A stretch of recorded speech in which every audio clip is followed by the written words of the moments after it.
Okay, so one of my most favorite memories of the time my husband was incarcerated was the tic-tac-toe board.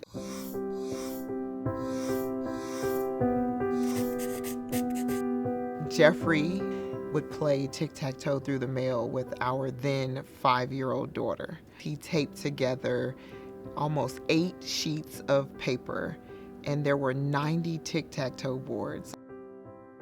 He was O's and Reagan were X's, and she would spend as much time as it took, right? So no homework, no cartoons, no playing, but going through all 90 boards and recording all of her plays across all 90 boards. And then, of course, when it was very obvious he had beat her, right? There were the tantrums, and it's not fair. And that part I love too, right? Teaching her that wins and losses, like he didn't just give her anything. She became very competitive, but it was, man, sorry.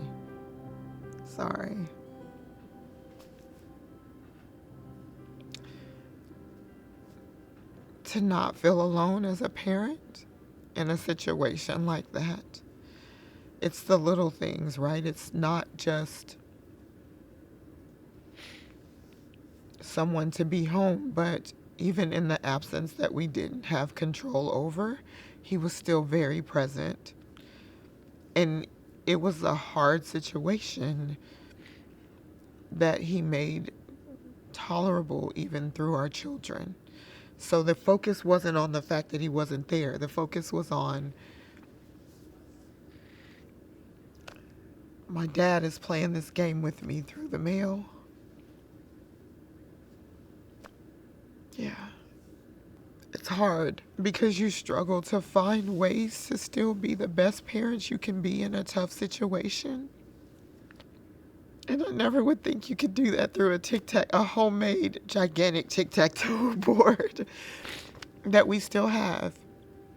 And I think what's even better now, looking back on it, is that she doesn't focus on the fact that he wasn't home, but the focus is on he was present.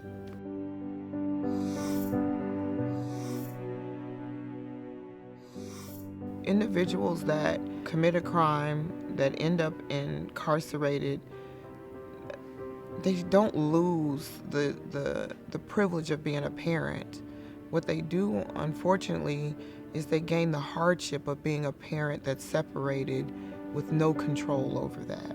You have to become creative in keeping your family together and strong.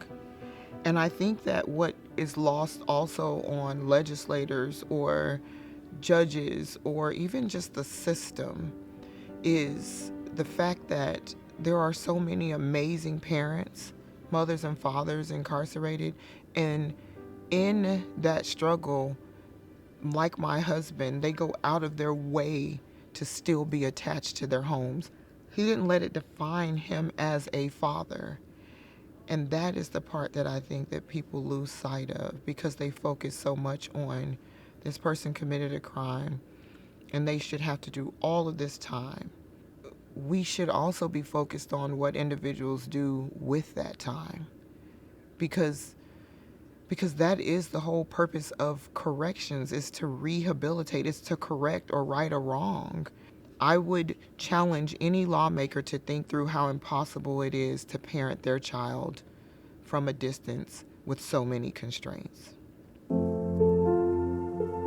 So Reagan is 16 now, and after years of her father being home, she's spoiled, she's competitive. She got all of that competitiveness I know from battling through the 90 tic-tac-toe games. I hear her share the stories of tic-tac-toe with friends. There's no shame. When my father was in prison, we played tic-tac-toe through the mail. And that's the important part of it, right? That a game bridged so many divides and so many gaps. And I think it helped develop her relationship with her dad.